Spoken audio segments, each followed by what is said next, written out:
Dottore, lei ha dei suggerimenti? Dottore, lei ha dei suggerimenti?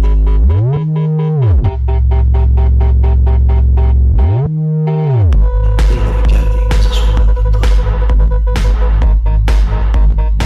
Dottore, lei ha dei suggerimenti? Dottore, lei ha dei suggerimenti? Lei la vecchiata in casa sua, dottore? Perché mi sento solo?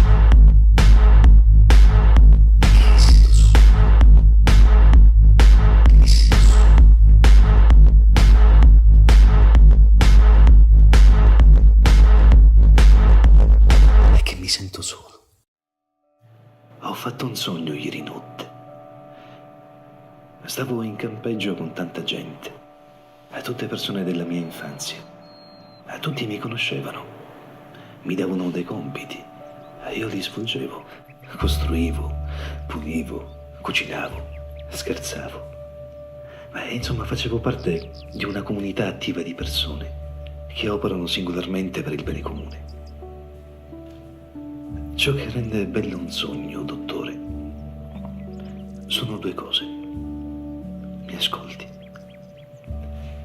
La prima è la possibilità di essere e vivere in più luoghi nello stesso istante.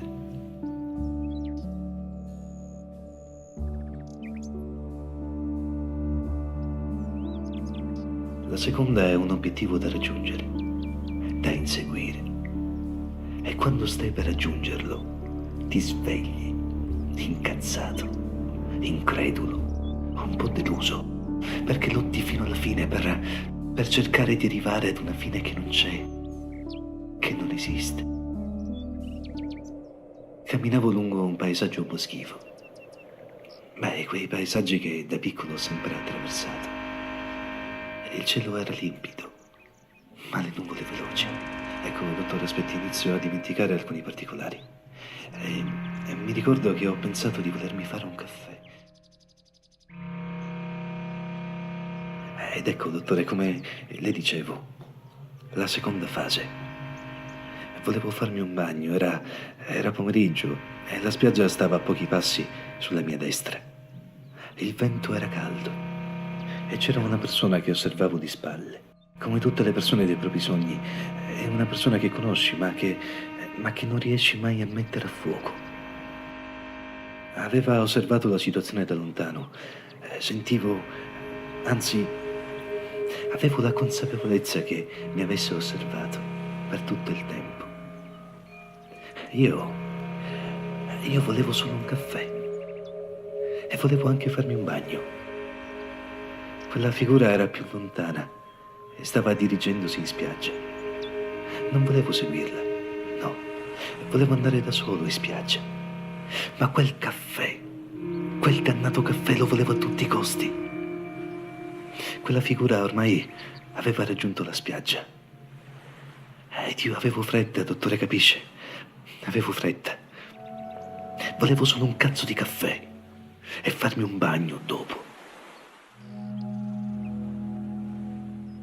Finalmente il mio caffè. Non aveva per nulla il sapore del caffè, sa. La spiaggia da lontano sembrava deserta. Per raggiungerla dovevo soltanto percorrere un sentiero pieno d'erba. Saranno stati forse 20 metri. Entro nel bosco. La strada da seguire è sempre dritta. Entro in una casa. Sì, dottore, una casa. Sono lungo un'elegante via di un paesino turistico pieno di gente. La via si restringe sempre di più. La gente aumenta. Vengo chiamato da un amico per nome. Mi dice: andiamo, ci sono le giostre. Voglio andare in quella spiaggia, dottore.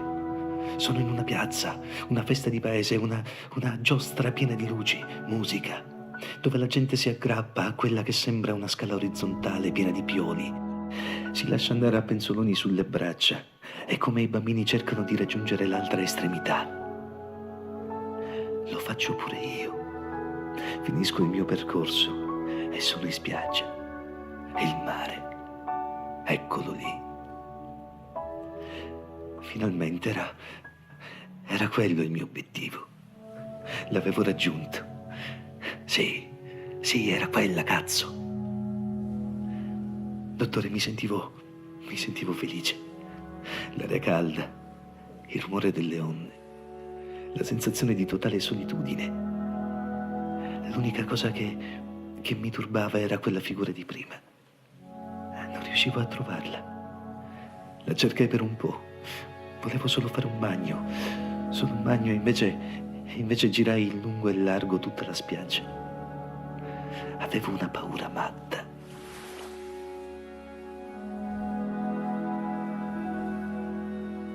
Sa come finisce questo mio sogno, dottore? Nel mio letto, nel buio della mia stanza. Erano ancora le 5 del mattino.